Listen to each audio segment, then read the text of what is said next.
Hello friends, we are Gujju ચેનલમાં આપનું સ્વાગત છે। આજે આપણે બનાવીશું સ્ટેશનની પાસે, લારી પર, રેસ્ટોરન્ટમાં, હોટલમાં જે ટાઈપનું પૂરી ભાજી મળે છે એ કઈ રીતે બને છે એ આજે આપણે જોઈશું। તો નાના મોટા સૌને પસંદ આવે અને ફૂલેલી એકદમ મસ્ત પૂરી અને ભાજી જે તમે લંચ બોક્સમાં પણ લઈ જઈ શકો છો, ટિફિનમાં પણ લઈ જઈ શકો છો અને કોઈ મહેમાન આવે ત્યારે પણ સર્વ કરી શકો છો। તો ચાલો ફ્રેન્ડ્સ, રેસીપી સ્ટાર્ટ કરીએ। તો આપણે પૂરી બનાવી લઈએ। સૌથી પહેલા તો પૂરી બનાવવા માટે મેં અહીંયા બે મોટી વાટકી ભરીને ઘઉંનો લોટ લીધો છે, જે આપણે રેગ્યુલર રોટલી અને પરોઠામાં યુઝ કરીએ છીએ એ જ લીધો છે। હવે આપણે એમાં સ્વાદ અનુસાર નમક એડ કરી દઈએ, મીઠું એડ કરી દઈએ અને સાથે આપણે એડ કરવાનું છે ચપટીક જેટલી હળદર। ટોટલી ઓપ્શનલ છે, તમારે ના એડ કરવી હોય તો તમે સ્કીપ કરી શકો છો, પણ આનાથી થોડો કલર સારો આવે છે। હવે આમાં તમે અજમો પણ એડ કરી શકો છો, જો તમે ઈચ્છતા હોય તો અજમો એડ કરી શકો છો, મેં નથી કર્યો અત્યારે। હવે આપણે આ બધું સારી રીતે મિક્સ કરી દઈએ અને 2 મોટી ચમચી જેટલું આપણે મોણ માટે તેલ એડ કરીશું। તેલ આમાં થોડું વધારે હોય છે રોટલી કરતાં, તો આપણે 2 મોટી ચમચી જેટલું એડ કરીશું અને મોણ આ રીતે એડ કરવાનું છે કે જે લોટના દરેક કણમાં એકદમ મિક્સ થઈ જાય। તો આ રીતે આપણે મસળતા બધા જ લોટ સાથે તેલ મિક્સ કરી દઈશું। તો આ રીતે હું મિક્સ કરી દઉં છું। હવે આ રીતે મોણ સારી રીતે મિક્સ થઈ જાય પછી આપણે એમાં સોજી એડ કરવાનો છે। તો સોજી હું અહીંયા 2 મોટી ચમચી જેટલો લઉં છું। તો તમે સોજી એડ કરવાથી પૂરી લાંબા સમય સુધી ફૂલેલી રહે છે। તો મેં અહીંયા 2 મોટી ચમચી જેટલો એડ કર્યો છે। આ નાની ચમચી છે એટલે મેં 4 ચમચી લીધી છે। તો આ રીતે સોજીને પણ આપણે સારી રીતે હવે મિક્સ કરી લઈએ। સોજી એડ કરવો પણ ટોટલી ઓપ્શનલ છે, પણ જો તમારે પૂરી ક્રિસ્પી અને લાંબા સમય સુધી એકદમ ફૂલેલી જોઈતી હોય તો ચોક્કસથી સોજી એડ કરી અને તમે એક વખત જરૂરથી ટ્રાય કરજો। ઘણા લોકો એડ કરતા જ હશે, જે લોકો એડ કરતા હોય મને કમેન્ટ કરીને જરૂરથી જણાવજો। હવે આ લોટમાં સારું એવું બધી રીતે મોણ અને રવો બધું મિક્સ થઈ ગયું છે। તો હવે આપણે એનો લોટ બાંધી લઈએ। તો લોટ આપણે રોટલી કરતાં કાઠો બાંધવાનો છે। તો ધીરે ધીરે થોડું પાણી એડ કરતા જઈ અને આપણે એનો લોટ તૈયાર કરી લઈએ।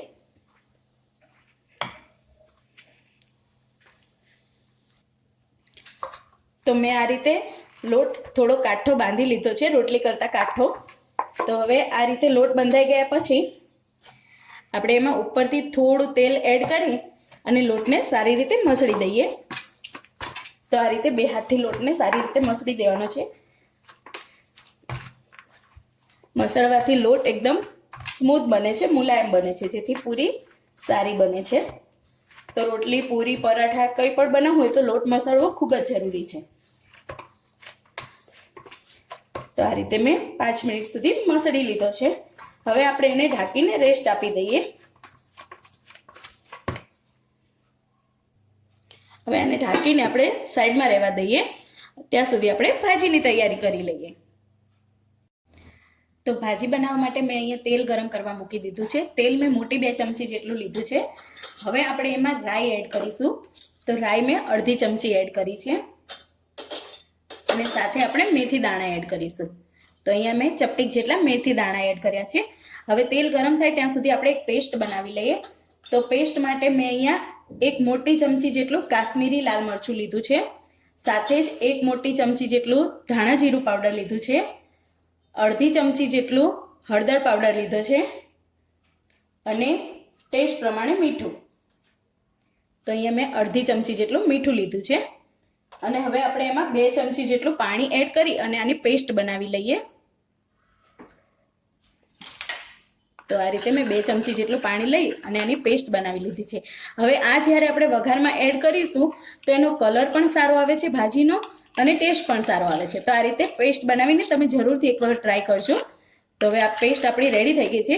હવે ગેસની ફ્લેમ હું હાઈ કરી દઉં છું અને વેઇટ કરી લઈએ તેલ ગરમ થાય ત્યાં સુધી।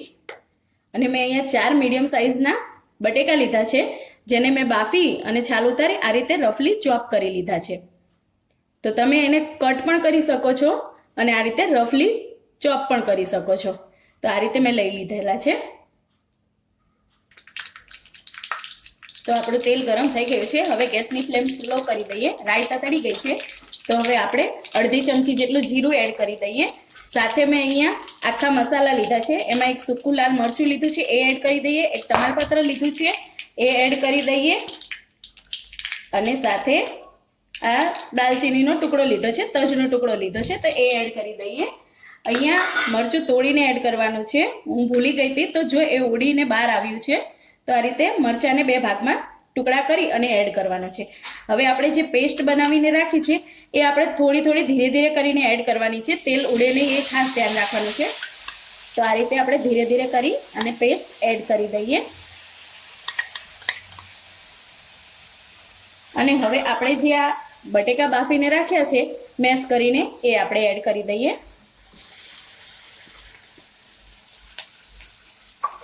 હવે આને પેસ્ટની સાથે સારી રીતે આપણે મિક્સ કરી લઈએ.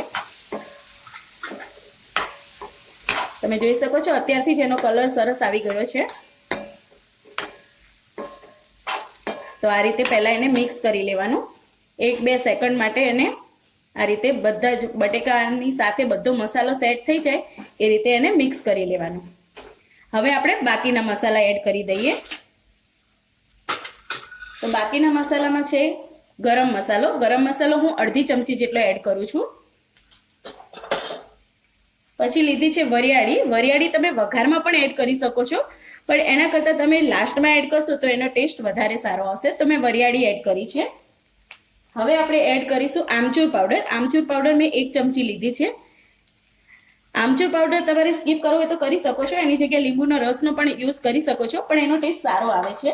હવે મેં લીધો છે મરી પાવડર, જે અડધી ચમચી જેટલો લીધો છે. આ પણ ટોટલી ઓપ્શનલ છે, પણ ટેસ્ટ સારો આવે છે. તમે એડ કરીને એકવાર જરૂરથી ટ્રાય કરજો.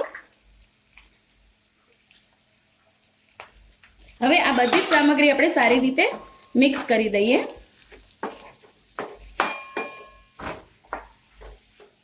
હવે આ બધી સામગ્રી સારી રીતે મિક્સ થઈ ગઈ છે. હવે આપણે જે પ્રકારની કન્સિસ્ટન્સી જોઈતી હોય એટલું આપણે આમાં પાણી એડ કરી દઈએ. અને સાથે જ આપણે જે પેસ્ટ બનાવી હતી એમાં પણ થોડું પાણી એડ કરી અને એ પેસ્ટ પણ આપણે લઈ લઈશું. તો એ પણ મેં લઈ લીધું છે. હવે સારી રીતે 5 મિનિટ માટે આને ઉકળવા દઈએ, જેથી બધો જ મસાલાનો ટેસ્ટ છે એ બટેકામાં બેસી જાય અને સારી એવી મસાલાની ફ્લેવર બટેકામાં આવી જાય. તો હવે આપણે એને 5 મિનિટ માટે મીડિયમ ગેસની આંચ પર ચડવા દઈશું. હું એને ઢાંકી દઉં છું. ઢાંકીને 5 મિનિટ રહેવા દઈશું.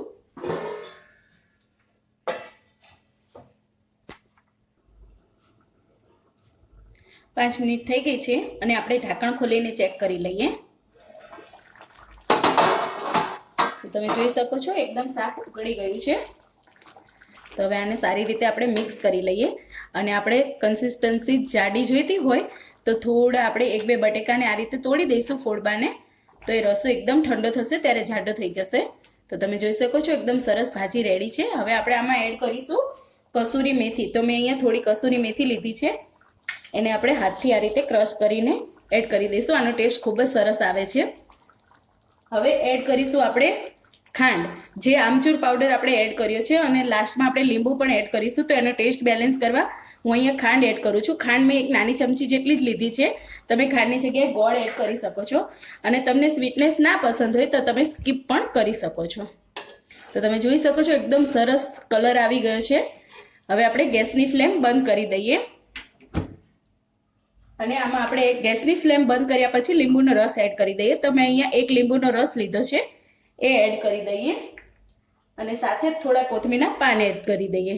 અને હવે સારી રીતે મિક્સ કરી દઈએ. તો એકદમ આપણી સુપર ટેસ્ટી ભાજી રેડી થઈ ગઈ છે.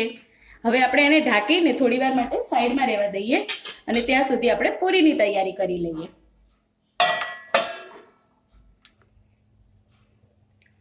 તો આપણી ભાજી બનીને રેડી થઈ ગઈ છે અને પૂરીના લોટે પણ રેસ્ટ કરી લીધો છે. તો આપણે ચેક કરી લઈએ.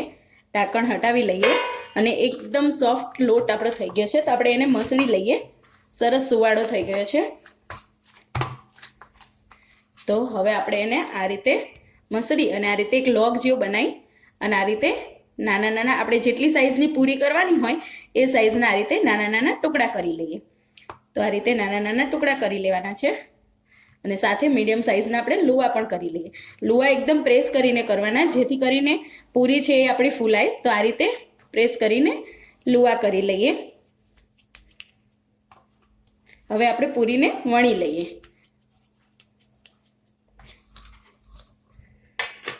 તો પૂરીને વણવા માટે મેં અહીં એક પાટલી લઈ લીધેલી છે, જેના ઉપર આપણે થોડું તેલ એડ કરી દઈએ. તો આ રીતે 1 ડ્રોપ્સ જેટલું તેલ એડ કરી દઈએ અને હાથથી આ રીતે સ્પ્રેડ કરી દઈએ અને વેલણ પર પણ તેલવાળો હાથ ફેરવી દઈએ, જેથી પૂરી ચોટે નહીં અને સારી રીતે વણાઈ જાય. અને મેં સાથે જ અહીંયા તેલ ગરમ કરવા મૂકી દીધું છે, એ પણ ગરમ થઈ જશે મીડિયમ ગેસની ફ્લેમ પર.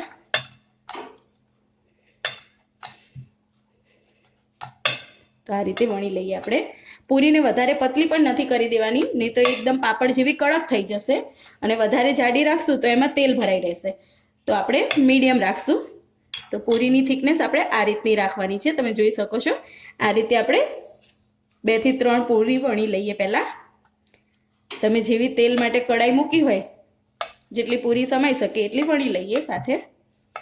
તો અહીંયા 3 પૂરી વણી લઉં છું એક સાથે. તો આ રીતે મેં પૂરી વણી લીધી છે. હવે આપણે તેલ ચેક કરી લઈએ. તો તેલમાં આ રીતે થોડો લોટનો ટુકડો લઈને આપણે એડ કરીએ. તો એ ઉપર આવી ગયો છે, મતલબ કે આપણું તેલ ગરમ થઈ ગયું છે. તો હવે આપણે એને બહાર કાઢી લઈએ અને પૂરી એડ કરી દઈએ.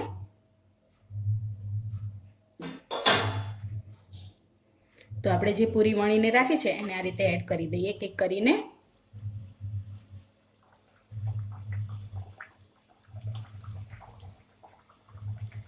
અને હવે પૂરીને હલકા હાથે આ રીતે પ્રેસ કરી દેવાની, જેથી એની જાતે જ ફૂલી જશે. આ રીતે તેલમાં વધારે પડતી પ્રેસ નથી કરવાની, હલકે હાથે જ પ્રેસ કરવાની છે. તો તમે જોઈ શકો છો એકદમ ફૂલી ગઈ છે આપણી પૂરી. 3 પૂરી એકદમ સરસ ફૂલાઈ ગઈ છે. હવે આપણે એને થોડી આ રીતે ગોલ્ડન થવા દઈએ અને બંને સાઈડથી સરખી રીતે તળી લઈએ. તો તમે જોઈ શકો છો એકદમ સરસ પૂરી આપણી રેડી થઈ ગઈ છે. અને આ રીતે ઉલટાઈ અને આપણે સારી એવી તળી લેવાની છે. તો આપણી પૂરી તળાઈને રેડી થઈ ગઈ છે. હવે આપણે એને તેલમાંથી બહાર લઈ લઈએ. તો આ રીતે પહેલા તેલને નિતારી દઈએ ને બધું તેલ નિતારી અને આ રીતે ટીશ્યુ પેપર પર લઈ લઈએ, જેથી બાકીનું જેટલું પણ તેલ હોય એ આમાં નીતરી જાય. તો આ રીતે આપણે બધી જ પૂરી વણી અને તળી લઈએ. તો આ રીતે મેં બધી જ પૂરી તળી લીધી છે. હવે આપણે સર્વ કરી લઈએ. પૂરી અને ભાજી રેડી થઈ ગઈ છે. તો આપણી પૂરી અને ભાજી રેડી થઈ ગઈ છે અને સર્વ પણ કરી દીધી છે. ઉપરથી થોડા કોથમીરના પાન પણ એડ કરી દઈએ. તો ફ્રેન્ડ્સ, કેવી લાગી આજની આ રેસીપી મને કમેન્ટ કરીને જરૂરથી જણાવજો. અને વિડીયો પસંદ આવે તો લાઈક અને શેર કરવાનું ના ભૂલતા અને VR ગુજ્જુ ચેનલને સબસ્ક્રાઈબ કરવાનું ના ભૂલતા. ફરી મળીશું નવા જ વિડીયો સાથે. ત્યાં સુધી bye bye. Thanks for watching.